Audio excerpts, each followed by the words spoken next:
So this is a dog fart roller coaster, Hundepruttebanen or Hundeprutten. So it's actually dog poop and things here. But anyway, this is the first POV of this trip. And this little roller coaster does 3 laps. Ah, water ride. Nice for you. That was the first lap. And we do a flyback. This is, by the way, a seated roller coaster, if you are interested in that. We're using the 360 camera.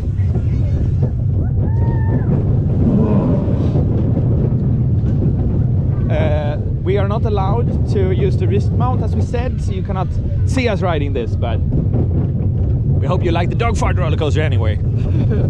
2 laps. It was a nice one. Yeah, it is a cute one. Very smooth and like it's not forceful at all.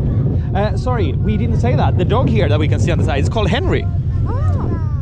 So it's Henry Hundeprutt, I think it's his name. They actually named him that. They named him Henry Dogfart. There we have it.